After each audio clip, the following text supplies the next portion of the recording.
Hey Reddit, I'm not even sure how to begin this.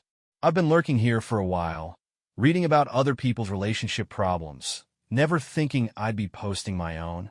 But here I am, sitting in my car at 2 a.m., typing this out because I don't know where else to turn. My name's Mark, and I've been married to my wife, Jessica, for 8 years. We have 2 kids, Ethan, 7, and Lily, 4. On the surface, our life looks pretty good. We live in a comfortable suburban neighborhood. I have a stable job in IT, and Jessica is a part-time yoga instructor. She's always been the outgoing one in our relationship, bubbly, charismatic, and the kind of person who can make friends anywhere. I used to love that about her. But lately, something has felt off. For the past few months, Jessica has been distant. She's glued to her phone more than usual, always quick to lock the screen or put it face down when I walk into the room. She's been going out more often, girls' nights with her friends, late yoga sessions, errands that seem to take way longer than they should. When I'd ask her about it, she'd brush me off with comments like, "Mark, you're being paranoid," or "Do you want me to just stay home all the time like a step-forward wife?"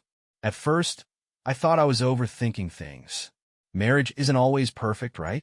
Maybe she was stressed, or maybe I wasn't being the most attentive husband. But then little things started piling up. Like last week when she came home from a friend's party smelling like cologne, not mine, and she had this weird nervous energy. When I asked how her night was, she snapped, "Why do you care? It's not like you ever ask about my day normally." That stung. Then there were the weird expenses on our credit card. Charges from restaurants I've never been to, lingerie that she certainly hasn't worn for me. When I brought it up, she said they were gifts for a friend's bridal shower, and then made me feel like a jerk for even asking. I'm trying to tell myself it's nothing, that I'm being insecure or paranoid. But the nagging feeling won't go away. Am I crazy for thinking something's going on? After weeks of second-guessing myself, I decided I couldn't just keep sitting in the dark. Maybe it was paranoia, or maybe it was self-preservation, but I needed answers. It started with her phone. Jessica's been ridiculously protective of it lately. She used to leave it lying around, but now it's practically glued to her. She's got a passcode on it, which isn't weird, but she changed it recently and didn't tell me. I didn't want to be that guy snooping through her stuff, but at this point I felt like I didn't have a choice. One night, she fell asleep on the couch after a few glasses of wine. Her phone was on the coffee table, and for once, she didn't lock it. My heart was pounding as I picked it up, telling myself I was only looking because I needed to clear my head to prove to myself that I was wrong. But I wasn't wrong. The first thing I noticed was a string of texts from someone named Mike. Now, Mike isn't a name I've ever heard her mention before, not as a friend, co-worker, or yoga student. The messages weren't explicit, but they didn't need to be. Stuff like, "Last night was amazing. Can't stop thinking about you. When can I see you again?" Winky face. Mark doesn't suspect anything, does he? My stomach dropped. I wanted to throw the phone across the room, but instead I kept scrolling. There were photos, selfies of Jessica at what looked like a hotel room, wearing lingerie I didn't recognize. There was even a picture of her and Mike, his arm wrapped around her waist, both of them smiling like they didn't have a care in the world. I thought about waking her up right then and there, but I didn't. I put the phone back exactly where it was and walked out of the house. I ended up driving around for hours, trying to process what I'd just seen. Part of me was in denial. Maybe it was all a misunderstanding. Maybe Mike was just a friend. But the texts, the photos, there was no explaining that away. By the time I got back home, Jessica was awake, casually scrolling through her phone like nothing had happened. She looked up and said, "Where'd you go last night?" I just shrugged and said, "I needed some air." She gave me this weird look, almost like she knew something was off. "Are you okay?" she asked, her tone a little too sweet. I nodded, forcing a smile. "Yeah, just tired." But I wasn't okay. I was anything but okay. After finding the texts and photos, I knew I couldn't keep pretending everything was fine. I spent the whole day trying to figure out how to approach Jessica without completely losing it. That night, after the kids were in bed, I finally decided to confront her. "Jess," I started, trying to keep my voice steady, "can we talk?" She looked up from her phone, barely acknowledging me. "About what?" I sat down across from her, my heart racing. "I need to ask you something, and I need you to be honest with me." "Who's Mike?" Her reaction was immediate and defensive. "What the hell are you talking about?" she snapped, narrowing her eyes at me.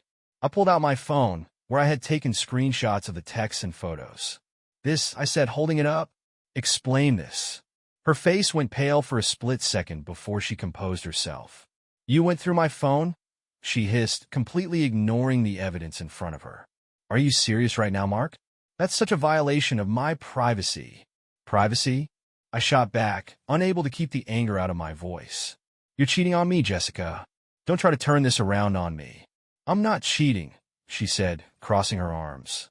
"Mike is just a friend. Those texts were a joke, and the pictures," she paused, clearly scrambling for an explanation. "They're old, from before we were married. You're blowing this way out of proportion." "A joke?"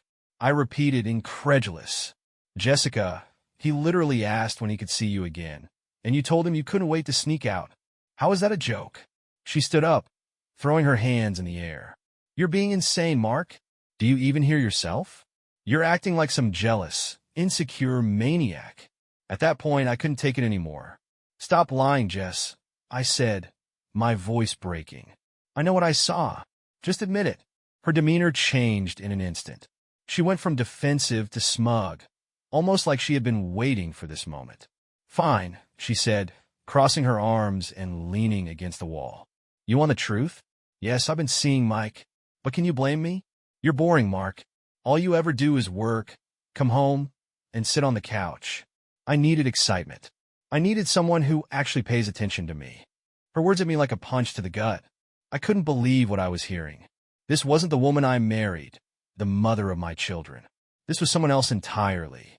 "You're unbelievable," I said, my voice shaking with anger and disbelief. "You're going to throw away our marriage, our family, for some guy who probably doesn't even care about you." "You don't get it," she said, rolling her eyes. "This isn't about him.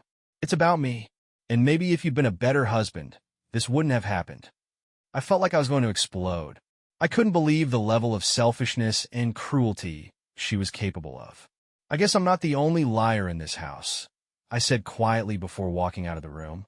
After Jessica's admission and the way she coldly justified it, I was completely wrecked. It's like the person I thought I knew was just a mask, and now I was staring into the face of someone I didn't recognize. I spent that night in the guest room, though spent might be the wrong word since I didn't sleep. I just lay there staring at the ceiling, running through every memory of our relationship and wondering if it was all a lie. I thought about our wedding day, her vows, the birth of our kids. Everything that had once felt so real and unshakable now seemed hollow. By morning, I was emotionally drained, but determined to keep things normal for Ethan and Lily. They were up early as usual, and Jessica was already in the kitchen acting like nothing had happened. She was making pancakes, smiling and laughing with the kids, and for a second I thought maybe I'd imagined the whole thing. But then she looked at me, and the smugness in her eyes brought it all crashing back. "Good morning," she said, almost mockingly. "Did you sleep okay?" I didn't answer. I couldn't. I just grabbed some coffee and sat down at the table, trying to focus on the kids instead of her. The day dragged on painfully. Jessica was out for most of it, claiming she had errands to run, though I could guess where, or rather, with whom, she actually was. I spent the time playing with Ethan and Lily, trying to keep myself together for their sake. They didn't deserve any of this. When Jessica got back that evening, she acted like everything was fine. She even asked what I wanted for dinner, as if we were just a normal, happy family. Finally, I couldn't take it anymore. After the kids were in bed, I confronted her again. "Are you even sorry?" I asked. "For what?" she replied, her tone laced with defiance. "For wanting to be happy? For needing more than this dull, predictable life you've given me?" I couldn't believe what I was hearing. "Jessica, we have a family, a marriage. Doesn't that mean anything to you?" She rolled her eyes. "Mark, stop being so dramatic. I'm not leaving you or the kids. Mike is just an escape. It doesn't change anything." "It changes everything," I said, my voice breaking. "How can I trust you? How can we ever go back to the way things were?" "That's your problem, not mine," she said with a shrug. "If you can't handle it, maybe you're the one who should leave." I couldn't believe her audacity. She was acting like she was the victim, like I was the one ruining everything. It was infuriating, but mostly it was heartbreaking. That night, I broke down completely. I sat in the guest room, feeling a mixture of rage, sadness, and hopelessness. I thought about leaving, about taking the kids and walking away from this mess. But then I'd look at them sleeping peacefully, and I couldn't imagine tearing their world apart. For now, I'm stuck. I don't know what to do. I feel like I've lost everything, and the person I trusted most in the world is the one who destroyed it. After the emotional wreckage of confronting Jessica, I've been stuck in this weird limbo, trying to figure out what the hell to do next. The hardest part is the kids. Ethan and Lily have no idea what's going on, and I'm doing everything I can to keep it that way. They're still laughing, playing, and asking for bedtime stories like nothing's wrong. Meanwhile, I feel like I'm suffocating every time I look at them because I know the truth could destroy their sense of security. Jessica, of course, is carrying on like nothing happened. She's still going out, still glued to her phone, still acting like I'm the one who's overreacting. She even had the nerve to ask if I could pick up her dry cleaning yesterday. You're seriously asking me for favors right now? I said, incredulous. She just rolled her eyes. Mark, I'm not going to sit around feeling guilty all day because you're being dramatic. I have things to do. Unbelievable. I've been talking to a lawyer, trying to understand my options. I haven't filed anything yet, but I wanted to know what I'm up against if it comes to that. Turns out it's not as simple as packing my bags and taking the kids. Custody battles are messy, and Jessica's infidelity doesn't necessarily guarantee I'd get full custody. The thought of leaving the kids with her, even part-time, makes me sick. She's already proven she can't be trusted, and I can't imagine them being caught in the middle of this nightmare. At the same time, staying feels unbearable. Every time I see Jessica, I'm reminded of how she betrayed me and then tried to justify it. It's like there's a giant crack in the foundation of our lives, and no amount of pretending can fix it. I've been thinking about couples counseling, but I don't know if it's even worth it. Jessica hasn't shown an ounce of remorse, and honestly, I'm not sure I want to save this marriage. Still, part of me wonders if we owe it to the kids to at least try. Then there's the issue of Mike. I don't know if she's still seeing him, but I wouldn't be surprised. The thought of them together makes my blood boil. I've considered confronting him, but what good would it do? He's not the one who made vows to me. Right now, I feel like I'm stuck in quicksand. Every decision feels wrong, and every day that passes without a resolution feels like another piece of me is slipping away. I've been reading a lot of your advice, and it's been helpful, even when it's hard to hear. Some of you think I should leave immediately. Others think I should stay for the kids or try to work things out. The truth is, I don't know what the right answer is. First off, Jessica is still seeing Mike. I found out for sure yesterday. She didn't even bother trying to hide it this time. It started when she said she needed to go out with friends after dinner. The way she said it felt too casual, like she was trying too hard to make it seem normal. I didn't say anything, just nodded and watched her leave. After she left, I decided to check the app I'd installed on her phone. I know it's a slippery slope, but at this point, I needed to know the truth. Sure enough, she wasn't meeting friends. She was heading straight to Mike's house. I sat there staring at the screen, feeling a mix of anger and heartbreak. I didn't even know what to do. Call her? Show up there? Pack her stuff? And toss it on the lawn? In the end, I decided to stay calm. I needed to think about the kids and not do anything that would escalate things in front of them. Instead, I took screenshots of her location and started drafting an email to my lawyer. When Jessica got home around midnight, I was waiting in the living room. Have fun with your friends? I asked, keeping my tone as neutral as possible. She froze for a split second before recovering. Yeah, it was nice to get out for a bit. Why? I held up my phone, showing her the screenshots. Care to explain why you were at Mike's place? Her face turned to stone. Are you seriously tracking me now? Do you even hear how insane that sounds? You're not answering the question, I said, my voice calm but firm. Why were you at Mike's? She crossed her arms and stared me down. Fine, I was at Mike's. So what? Are you going to keep treating me like a prisoner in my own home? Or are you finally going to grow up and realize this marriage is over? That was it, the final nail in the coffin. Hearing her say it out loud, with zero remorse, broke something in me. You're right, I said, standing up. This marriage is over. But you don't get to decide how this ends. I'm filing for divorce, and I'm going to fight like hell for full custody of the kids. You've made your choices, Jessica. Now you'll have to live with the consequences. For the first time, she looked genuinely nervous. Mark, don't be ridiculous. You're not taking the kids from me. This is just your ego talking. No, it's me finally standing up for myself, I replied. And for Ethan and Lily, because they deserve better than this. I walked out before she could respond, heading straight to the guest room to start drafting a detailed account of everything that's happened. I sent it to my lawyer along with the screenshots, asking for advice on the next steps. I don't know what's going to happen next, but I do know one thing. I'm done being the victim in this story. After confronting Jessica and telling her I was filing for divorce, things have been intense to say the least. But for the first time in weeks, I feel like I'm finally taking control of my life. The day after our fight, I met with my lawyer in person. I showed him the screenshots, gave him a detailed timeline of everything, and explained my concerns about Jessica's lack of responsibility as a parent. He told me the evidence was helpful, but warned me that family courts don't always view infidelity as a deciding factor, especially when it comes to custody. It's going to come down to what's best for the kids, he said.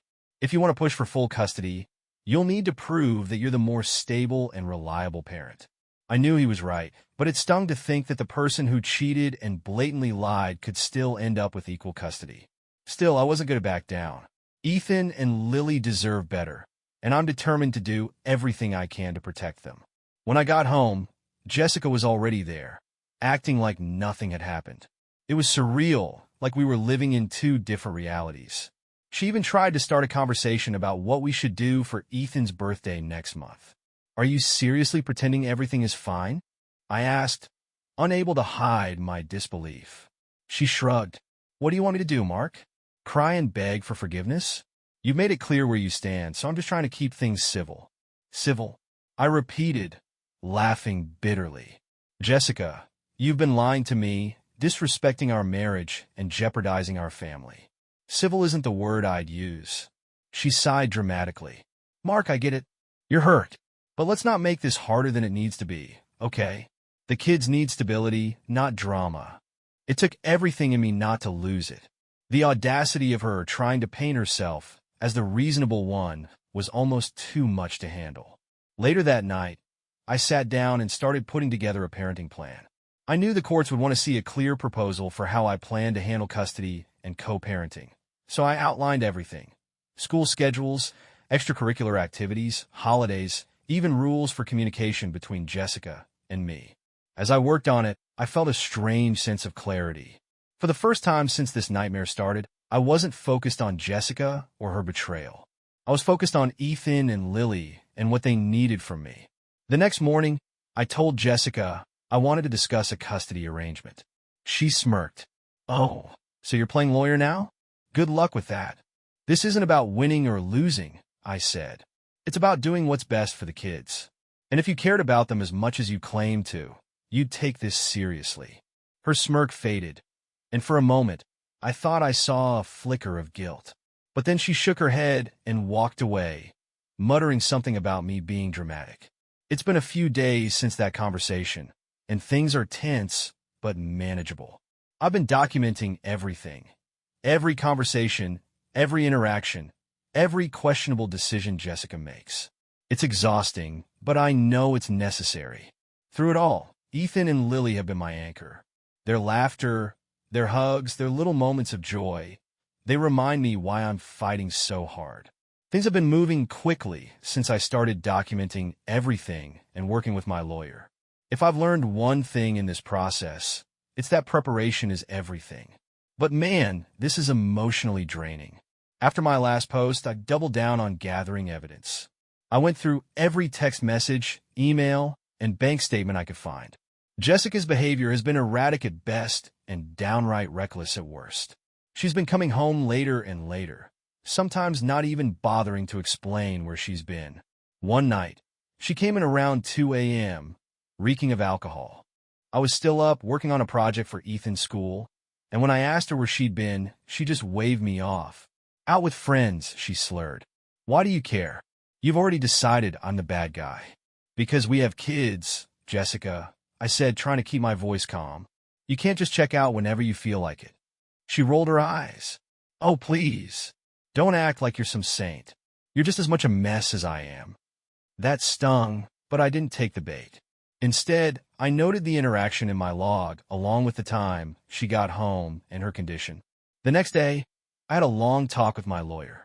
I told him about her drinking, her late nights, and her general lack of involvement with the kids.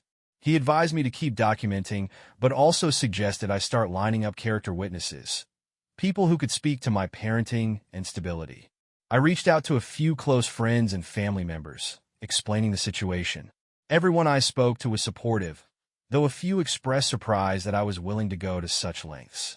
Are you sure this is what you want? My sister, Rachel, asked during a late-night phone call. Divorce is tough, especially with kids involved. I don't have a choice, I told her. Jessica isn't the person I thought she was, and I can't keep pretending everything's okay. I need to do what's best for Ethan and Lily. Rachel didn't argue. Instead, she offered to write a letter for the court, detailing how much time I spend with the kids and how committed I am to their well-being. As I was gathering this support, something unexpected happened. I got a call from Ethan's teacher. She wanted to discuss some changes she'd noticed in his behavior. He'd been more withdrawn in class, less engaged in group activities. It broke my heart to hear that my little boy was struggling.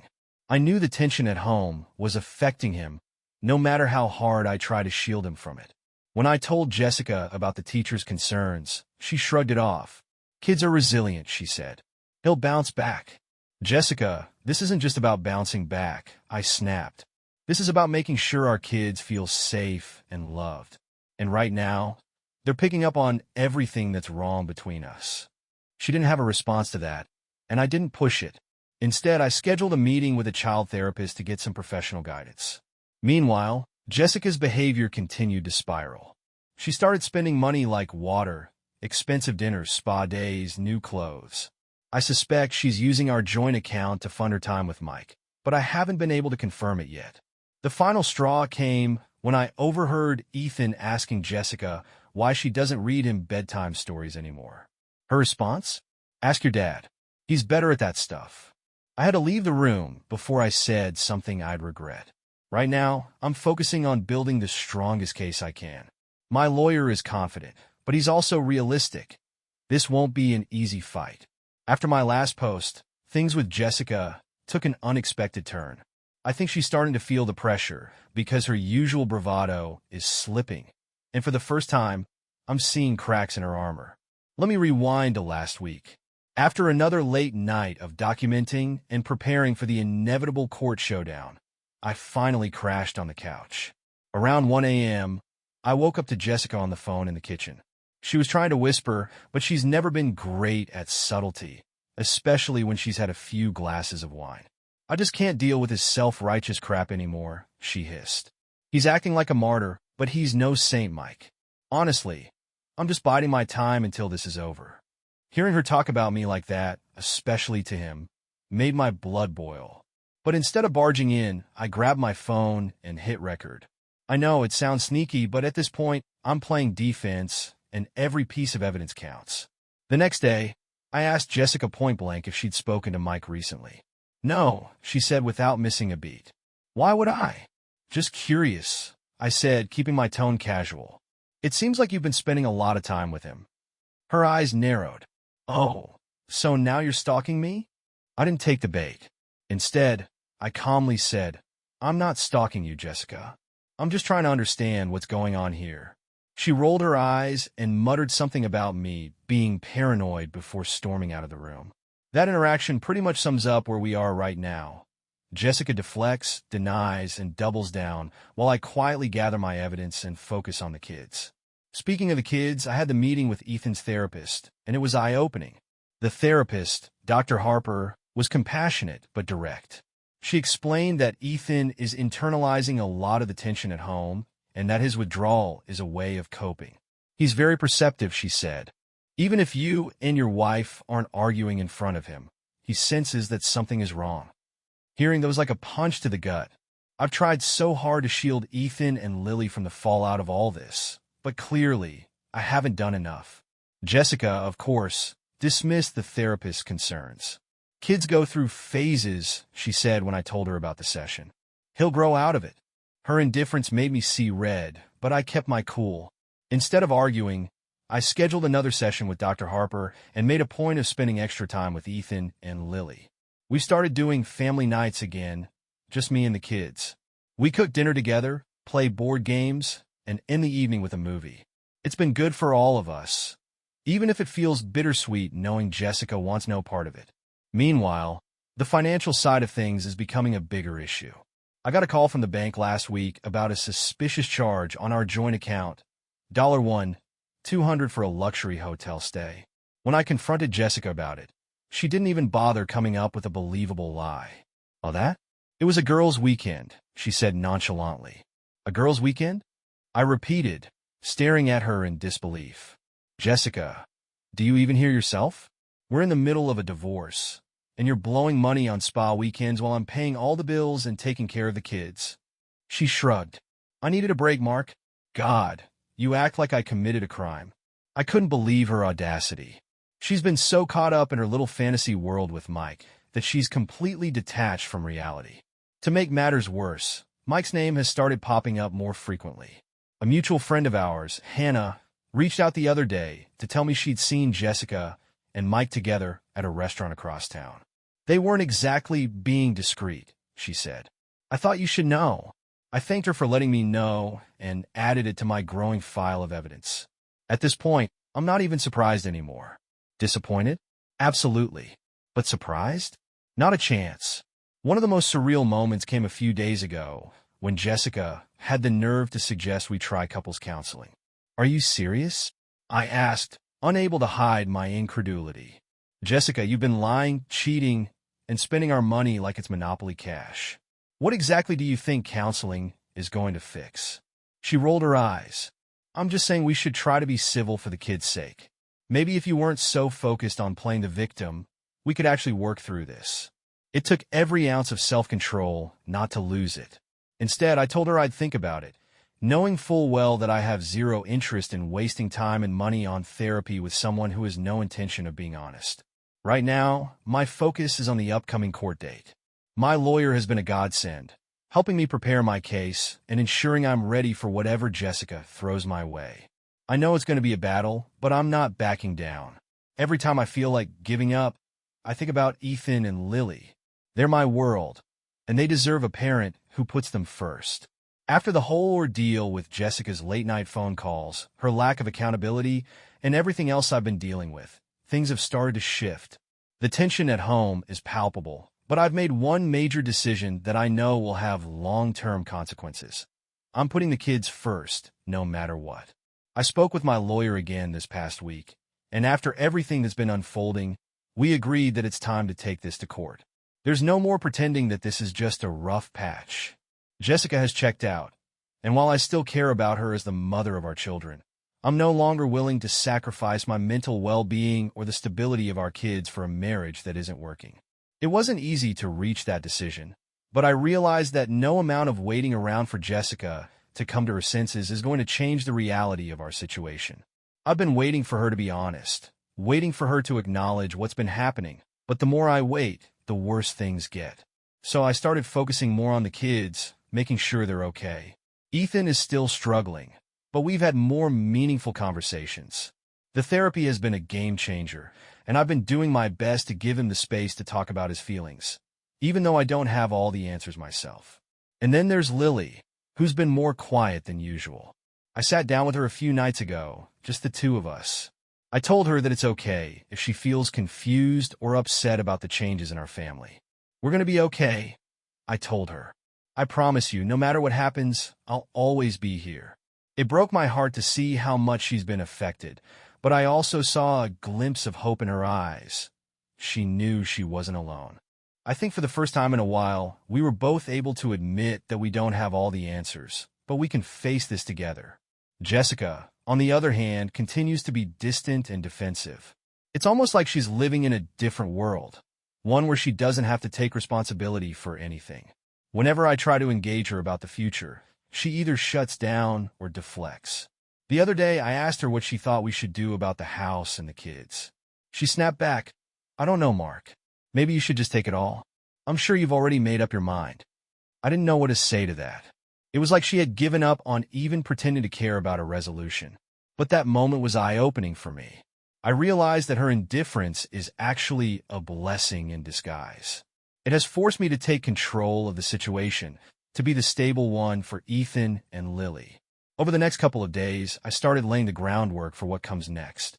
I filed for separation and made arrangements for the kids' living situation. Jessica didn't take the news well when I told her, and there were a few heated arguments. She called me a bunch of names, accused me of being controlling, and tried to turn the tables by questioning everything I've ever done as a father and husband. I didn't react in anger, though. That's one thing I've learned. Keeping my cool is the only way to stay in control of this situation.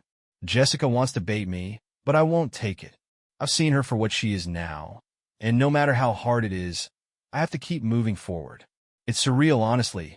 Some days, it feels like I'm just going through the motions. But then I look at the kids, and I'm reminded of why I'm doing this. They deserve stability. They deserve honesty. At the end of the day, I realize that I can't keep holding on to something that isn't there anymore. The idea of us is gone, and I can't keep pretending that things are fine when they clearly aren't. Jessica might not understand or care about what's happening right now, but I have to protect my family, and that means making the hardest choices, even when it hurts like hell. First of all, the separation is official. The papers are filed, and Jessica has moved out. She's been staying with her sister, and honestly, it feels like a huge weight has been lifted off my shoulders. The kids have been adjusting, and while it's not easy, I think we're all slowly finding a rhythm. It hasn't been a smooth transition by any means, but the tension at home is significantly lower now that she's not here all the time. I'll admit, I expected some kind of relief when she left, but what I didn't expect was the wave of guilt that hit me right after. It's hard to explain. There's this weird sense of freedom, but then a moment later, I'm wondering if I did the right thing. I guess it's the constant back and forth in my mind. One part of me is relieved and feels like I can breathe again. But the other part, especially when I think about the kids, is filled with doubt. Did I do the right thing? Should I have tried harder to fix things? Could there have been a way to salvage the relationship for their sake? But then I remember everything that happened, all the lies, the distance, the way Jessica checked out emotionally long before any of this went down. She gave up on us long before I did.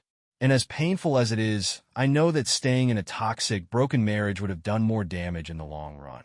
The most difficult part, though, has been the emotional fallout. Jessica has been so defensive and honestly nasty. She still tries to play the victim and blame everything on me. Whenever we talk, which is mostly about the kids or the logistics of the separation, she brings up how she didn't feel supported or how we were never happy. It's maddening because looking back, I tried everything I could to make her feel loved and supported. But the moment things started to go south, she completely shut down. The fact that she's still refusing to own her part in this has only made me more resolute in my decision to move on. I don't want to dwell too much on Jessica's behavior, though. It's exhausting. The real focus now has to be on the kids, and that's where I'm putting all my energy. Ethan is still taking this hard. He doesn't understand why we couldn't make it work, and I don't have all the answers for him. I've told him that sometimes adults go through things that they can't control, and sometimes they just grow apart. I know that's not the perfect answer, but it's the best I can do right now. I'm doing my best to show him that I'm there for him, no matter what. Lily, on the other hand, has been a little more distant, but in a different way. I think she's trying to process everything in her own way. She's not as vocal about it, but I've noticed her withdrawing into herself more. I've been encouraging her to talk to me if she wants to, and we've had a few heart-to-heart conversations. She's been asking a lot of questions about relationships and why people change, which just breaks my heart. I tell her the truth, as best as I can, without overloading her with the heavy stuff. But I can see the sadness in her eyes, and it's hard not to feel like I've failed her in some way. Still, I'm trying to stay positive. I'm putting all my energy into creating a stable home life for them. One where they feel safe, loved, and supported. I'm not perfect, and I make mistakes, but I'm here, and I'm doing everything I can. The hardest part has been the loneliness. After so many years of being in a partnership, coming home to an empty house is something I wasn't prepared for. It's strange, And it's hard to ignore the moments when I feel like I'm carrying the weight of everything on my own. But I'm trying to keep my head up. I've been focusing more on work, picking up hobbies I used to enjoy, and even starting to see some friends again. I've realized that while it's important to mourn the loss of the marriage, I also have to keep moving forward and find happiness outside of the broken pieces of my past. There's a strange freedom in all of this, but it's still bittersweet. The road ahead is unclear, and while I don't know what the future holds, I know that I'm taking the steps to rebuild, one day at a time. The last few weeks have been a blur, honestly. The divorce process is moving along, slowly, but it's happening. And while Jessica and I aren't on the best terms, I've started to find a sense of peace in the chaos. It's not easy, but I'm slowly accepting that this is my reality now. And you know what? I'm learning how to deal with it. So, here's where things stand. The kids are adjusting, and I'm focusing on making sure that they have the emotional support they need. It's been a lot of late-night talks and a lot of explaining things in ways that make sense to them. Ethan is still struggling with the idea of divorce, and sometimes I feel like I'm failing him. I keep reminding myself that I'm doing my best, though. He'll get there eventually. He just needs time, and so do I. Lily, on the other hand, has been quieter. I'm not sure if it's just her way of coping, but I've noticed that she's more withdrawn than she used to be. There's a lot of internalizing going on, and I don't want to push her too hard, but I'm here for her whenever she's ready to talk. Jessica has been more distant than ever. She continues to play the blame game, constantly making excuses for her behavior. She still hasn't acknowledged the role she played in the breakdown of our relationship, and it's honestly frustrating. Every time I try to talk to her about the divorce or co-parenting, she either turns it into an argument or deflects. It's like she can't accept that this is happening and that there's no going back. But as much as I'd like for her to own up to her actions, I've stopped waiting for that moment. I realize that if I keep holding on to the hope that she'll change, I'm only delaying my own healing. Jessica isn't going to change overnight, and I have to focus on my own growth now. Speaking of growth, I've been doing a lot of thinking lately. It's hard not to when everything you once thought you knew about your life is turned upside down. For the first time in a long time, I've had to take a hard look at myself and my choices. And to be honest, it hasn't been easy. I've made mistakes too. No relationship is perfect, and while I can't change the past, I'm learning to take responsibility for my part in it. I've realized that I spent so much time trying to fix things and keep the peace that I neglected myself in the process. I didn't prioritize my own needs, my own happiness. And that's something I'm working on now. One of the hardest things about this whole process has been the loneliness. I didn't expect it to hit me as hard as it did. Even though Jessica is out of the house and we're technically separated, there's still this overwhelming sense of emptiness that follows me around. It's not just about missing the companionship or the intimacy. It's about the feeling of having lost something I thought would last forever. But here's the thing. I'm starting to realize that I don't need someone else to define my worth. I don't need a relationship to validate me. I've spent so much of my life trying to make other people happy, first Jessica, then the kids, and I forgot what it meant to make myself happy, to be content on my own. I've been doing more things that bring me joy. I started picking up old hobbies again, like reading and taking long walks in the park. It's small stuff, but it's been helping. I've even started seeing a therapist just to help me work through everything and find a sense of balance.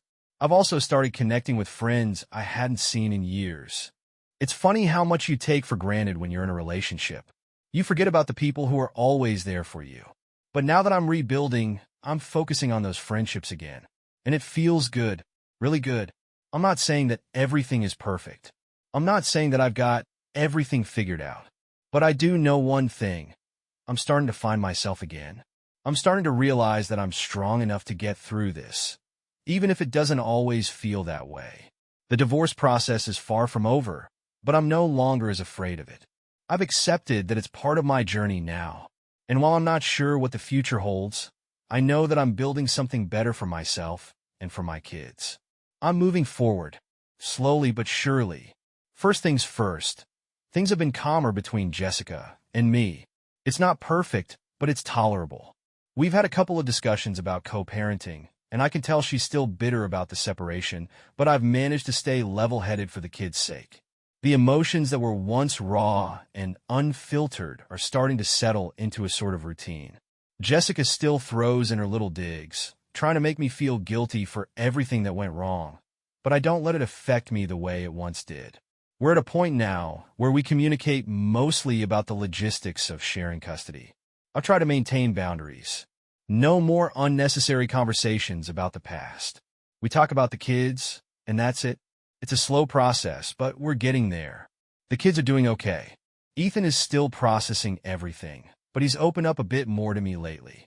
I think he's starting to accept that this is our new reality, even if he's not exactly happy about it. He's been spending more time with his friends, which I think is helping. There's only so much I can do to help him through this, but I try my best to be a listening ear whenever he needs one. Lily, on the other hand, has been a little bit of a mystery. She's quieter than she used to be, but I don't think she's entirely shut me out. She's been spending more time with her art and diving into her own little world. It worries me, but I also know that it's just her way of coping. I've been trying to respect her space while letting her know that I'm always there when she's ready to talk. I'm hoping that with time, she'll open up more. But here's the thing. As much as I want to focus on the kids and make sure they're okay, I've realized that I need to put more focus on myself. I've been so consumed with trying to keep everything together for them, trying to play the role of the perfect parent, that I've neglected myself at times. I've started taking better care of my mental and physical health. I signed up for a gym membership, something I've been meaning to do for months. And honestly, it's been great. Working out has given me a sense of control, something I didn't even realize I needed. I feel stronger, not just physically, but mentally too. It's like I'm reclaiming a part of myself that I lost along the way. I've also continued seeing my therapist. That has been a game changer. Talking about everything, my past relationship, my guilt, my fears, the future. It's been incredibly freeing. I've learned a lot about myself through these sessions, and I think I've started to gain a clearer perspective on life. One of the biggest takeaways is that I don't have to have all the answers right now. I don't need to rush into anything or feel pressured to fix everything immediately. I'm allowed to take time for myself. Another thing I've been exploring is the idea of dating again. It's been difficult to even think about, to be honest. I was married for so long, and jumping back into the dating world seems like such a huge step. But I've had a couple of conversations with friends about it, and I think I'm starting to feel open to the possibility of meeting someone new when I'm ready. There's no rush, and I'm not actively seeking it, but it's comforting to know that I'm starting to feel like myself again, like the person who can love and be loved without the weight of the past holding me down. That's the other thing I've been trying to do. Let go of the past. It's so easy to get caught up in what went wrong and what I could have done differently. But the truth is, I can't change anything. Jessica is part of my past now, and while I'll always care for the person she once was, I have to accept that we're no longer the people we were together. That's one of the hardest lessons, but it's also one of the most freeing. The emotional roller coaster has been real, though. There are still days where I feel sadness creeping in, especially when I think about what we once had. But those moments are getting fewer and farther between. I'm learning how to navigate this new life and make the most of it. It's a work in progress, and I'm far from perfect, but I'm doing what I can to move forward and make sure my kids and I are okay. I know that there will be more challenges ahead.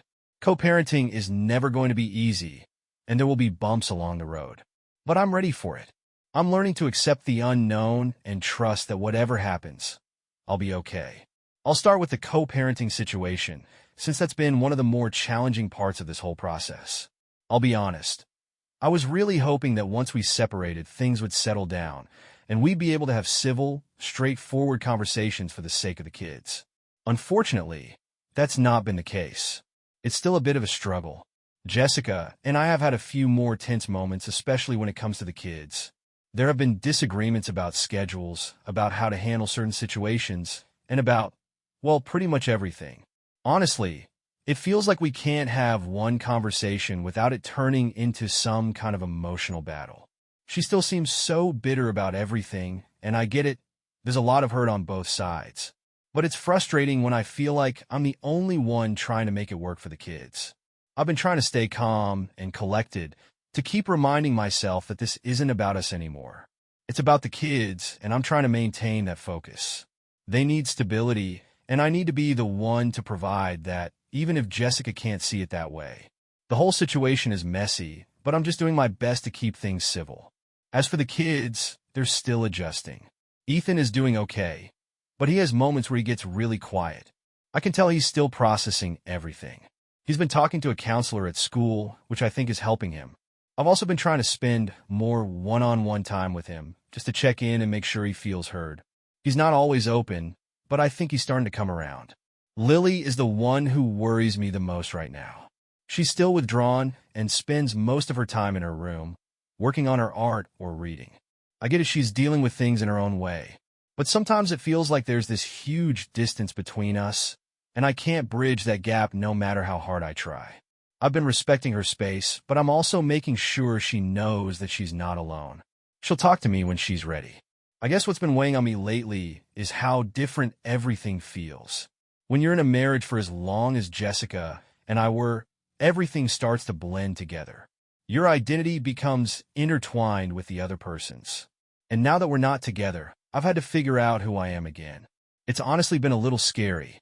I didn't realize how much of myself I lost along the way, trying to keep everything together. But now, I'm starting to rebuild. A big part of that rebuilding has been rediscovering what makes me happy. I've been making more time for myself, something I never really did before. I've been going on hikes, reading books that aren't about fixing anything, and spending time with friends who remind me that I'm more than just a husband and a dad. It's been so refreshing to focus on just me for once. And as hard as it's been to adjust to this new normal, I'm starting to feel a sense of independence again. I also reconnected with my brother Mike, who I hadn't spent much time with in years. We've been catching up, talking about life, the past, and everything in between. It's been great to have someone who truly understands and doesn't judge. Sometimes you need that kind of connection, especially when things feel so up in the air. I've even started dating again. I won't lie, it's been strange, and I'm definitely not jumping into anything serious. But there's been a sense of liberation in meeting new people, even if it's just for casual dates. I'm not looking for another marriage right now, but it feels good to know that I'm still someone who can connect with others. I'm not sure where it's going, but I'm not in any rush to figure it out. It's nice to just live in the moment and enjoy the process of getting to know someone without all the pressure I felt before. But here's the thing I've learned. I can't rush healing. I can't rush my kids' healing. And I can't rush the rebuilding process. There are still days when I feel the weight of everything, when I wonder if things would have been different if I had done this or said that. But I've learned to sit with those feelings instead of trying to avoid them. It's okay to feel lost sometimes. It's okay to not have all the answers. What I've realized through all of this is that I don't need to have everything figured out right now. I'm allowed to take time to find my footing again and to do what feels right for me. I'm no longer trying to force my life into some neat little box. I'm embracing the uncertainty, and I'm finding strength in it. Jessica and I aren't where we were before, but I'm starting to see that's not necessarily a bad thing. I'm learning to let go of the person she was to me and focusing on who I am now. We're both on different paths, and I've come to accept that. I guess the biggest takeaway from all of this is that it's okay to change. It's okay to lose yourself and find yourself again. Life isn't a straight line, and sometimes the hardest experiences lead to the most growth. I'm still figuring things out, and I'll probably continue to do so for a while. But I'm starting to feel like I'm on the right track. Thanks again for all the support, everyone. It's been a long road, but I'm getting there. I'll check in again soon. The healing process is a weird, unpredictable thing. It doesn't follow any set timeline, and it doesn't always look the way you expect it to. But here I am, still moving forward and in a much better place than I was when all of this started. Let's start with the co-parenting situation, because that's still a major part of my life. Jessica and I have had some difficult conversations recently, but I'll say this, we're finally starting to find some common ground. It's not perfect, and there are still moments of tension, but I'm realizing that this isn't about us anymore. It's about the kids, and I can't let our past dictate the future we want to build for them. Ethan and Lily have been doing better, which is a relief. Ethan is definitely coming out of his shell more. He's been playing soccer with his friends and spending more time with me. He's a good kid, and I know he's just trying to adjust to all the changes. He still has his moments when he's quiet, but I can tell he's processing things in his own way. I've made it a point to check in with him regularly, not pushing him to talk, but giving him space to open up when he's ready. It's slow, but we're making progress. Lily, on the other hand, is still a work in progress. She's more withdrawn than Ethan, spending a lot of time with her art and not really engaging with me as much as I'd like. But I'm learning to give her the space she needs. I'm not going to force her to talk about her feelings if she's not ready. But I've been trying to show her, through my actions, that I'm here for her. I've started taking her out for little outings. Nothing too intense, just spending time with her and showing that I care, even if she doesn't always show it back. As for Jessica, well, things are complicated. She's still defensive, still angry at me for things that happened, and honestly, I don't know if that will ever change. She's in her own world, trying to figure out her next steps, but I'm just not a part of that anymore. There's a coldness between us that I've accepted. It's just the reality now. We've had some talks about how to divide responsibilities for the kids, but I've stopped trying to appeal to the version of her I used to know. I'm dealing with the person she is now, and I've realized that it's okay if she doesn't want to make amends. I've let go of any expectations of reconciliation. What's been freeing, though, is realizing that I don't need to get her approval or her validation anymore. For so long, I was trying to make things work, trying to fix everything, but now, I can see that my happiness and peace don't depend on her. That realization has been a huge shift for me.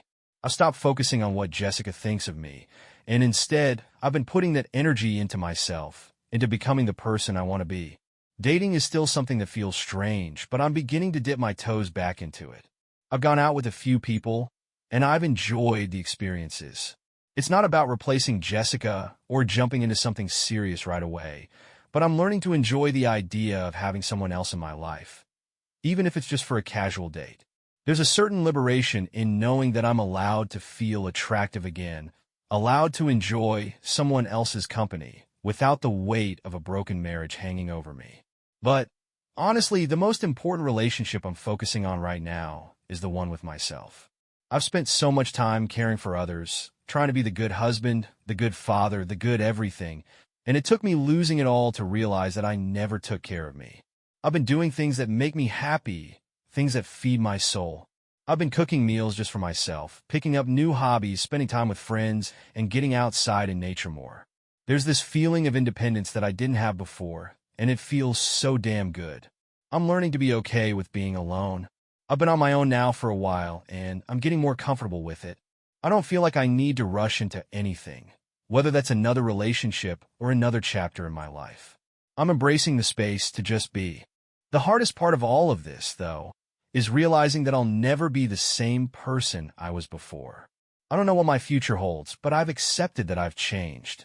I'll never go back to that place where I was fully invested in a marriage that was falling apart. I've learned to let go, and it's liberating, but it's also bittersweet. It's okay to grieve that, to miss who I was and who I thought I would be. But now, I can finally look forward and create a new version of myself. So, where am I now?